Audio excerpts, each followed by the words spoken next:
specify at the beginning of this press conference that this is an ongoing investigation. And I want to start off with saying things are not always as they appear. I know that you all have most of the information related to the PC statement, so I'm going to start going into some facts that we have, and then I'll take questions. Both Facebook postings that appeared that everyone has copies of were authored by Gypsy. As we dig into this further, we'll have more information regarding the details. I want to make a statement to use caution in donating money to this family at this time, as we have unearthed the appearance of a long financial fraud scheme along with this tragic event. It appears, as you all know, when we put out the age of Gypsy, it appears that there is several date of births that have been used over a period of time, ranging from the age of 19 to 23, and we will dig into that further to find the exact correct one. We have investigators working on that. We also know that she can walk without assistance or a wheelchair, and she can do that very well. We really don't know the true background of this family. We've received information that they are Hurricane Katrina victims, as you all have, but we have not confirmed that.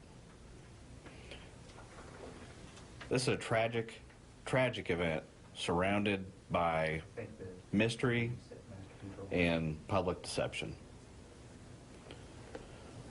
I want to say thanks to the Waukesha County Sheriff's Office and to Sheriff Severson, who has been an invaluable resource to the Greene County Sheriff's Office as we've proceeded through this investigation.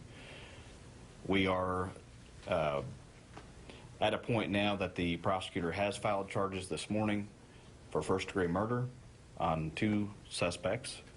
You have that information. We also have booking photos to pass out to the media of when both of these 2 suspects were booked in.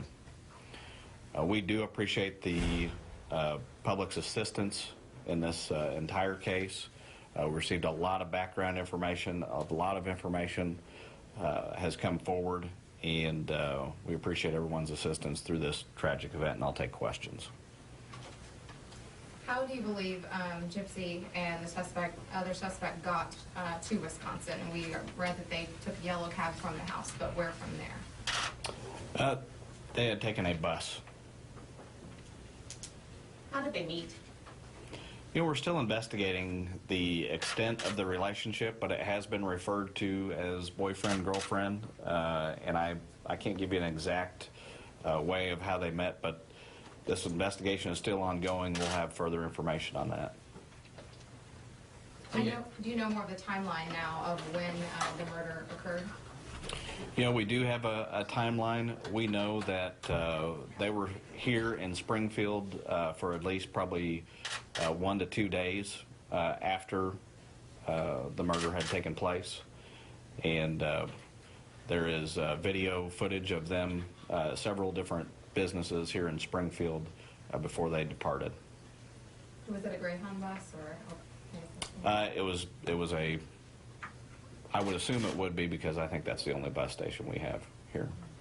What's going to happen to Dee Dee now, the mother? When's her funeral going to be? Do they have other family? Yeah, I don't have all the details on that as of yet. Dee Dee has been separated from their family for at least 16 years for various reasons, as some of you have unearthed by doing some research, but there's not a lot of family contact. And it really goes back to a lot of deception with family and everyone else, and so there's a separation there. Can you go into more about that financial fraud, what you've learned? You know, I can't specifically, other than if you, in the investigation, there were several $1,000s in cash stolen that she had in a safe, and we know that they received a lot of GoFundMe accounts. There was some other accounts set up and some other things that we're looking into. But as I said at the beginning, things are not always as they appear. And we don't know the extent of the fraud, but it seems pretty lengthy. Did Dee Dee orchestrate the fraud, or was it Gypsy? Well, we will look into that and see. There's a lot of things that Dee Dee is deceased, so there's not a lot of things that we really need to dig up there specifically for the case. But we do know that there just seems to be a long pattern from being in a wheelchair to getting people to assist them with finances and things like that. And that's why I caution anyone at this point not to put money in the account until their accounts until we kind of figure out the extent of their deception. So Dee Dee was not disabled either? Well, I can't comment on that specifically right now. We have a question on the timeline because it kind of goes back and forth with him and her. Did she confess in Wisconsin and then you were waiting for your deputies to get there? The timeline between you talking to him and her is kind of muddled. Right. The sheriff's office up there did not speak to them. They waited until detectives arrived. We tried to get a private charter flight out, but due to financial costs, we couldn't get up there as quick as we wanted. So we had to book a commercial flight for the detectives to fly up. As soon as they were up there and they were able to interview both and also assist in the processing of